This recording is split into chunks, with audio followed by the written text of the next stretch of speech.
busy clearing their railroad of leaves and broken branches. Peter, Sam, and Rusty often worked together. One day, Rusty helped Peter Sam to a water tower.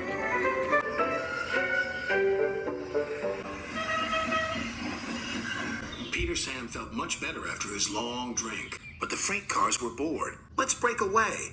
Their loads were heavy and the couplings old. One snapped.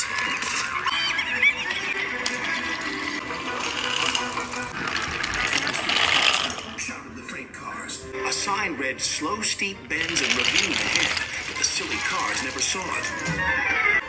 Then it was too late.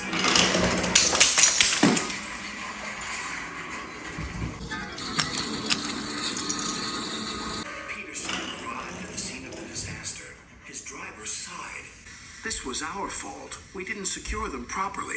We'll have to get help to pull them out. So Topham Hatt will be very annoyed.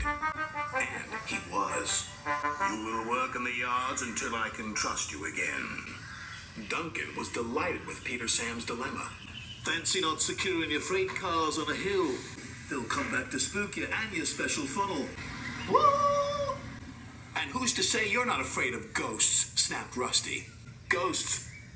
Things that go bump in the night? Rubbish! Well, I'll tell you a story that will make your funnel quiver, Rusty said.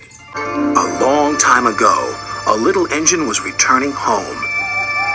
It was a misty, moonlit night. Suddenly, the engine lost control and plunged over the side into the swamps below.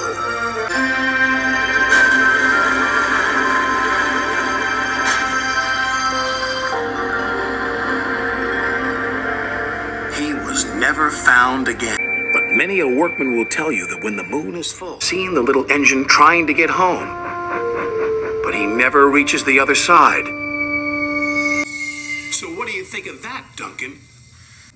Rubbish, replied Duncan.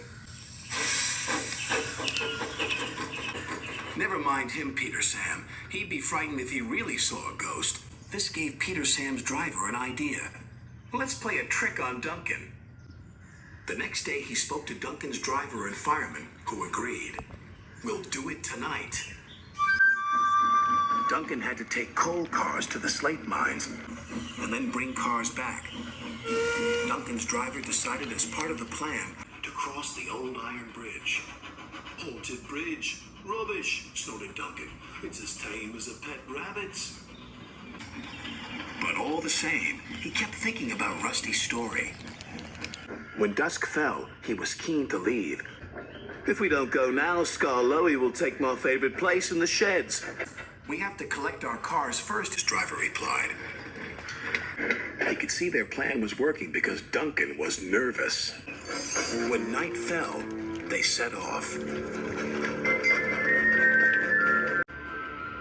mists were rising around the old iron bridge. Duncan whistled, and the sound echoed everywhere.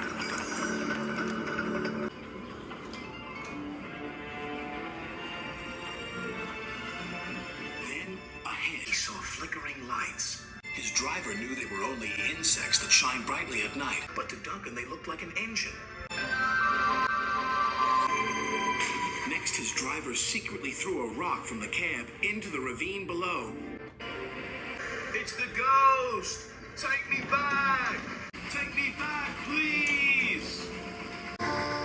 When Duncan reached the safety of his shed, he closed his eyes tightly. Spooked, are you, Duncan? Laughed his driver. No, I'm asleep. And Duncan refused to open his eyes. He did, though, when he thought his driver wasn't looking, just to make sure that he was still there.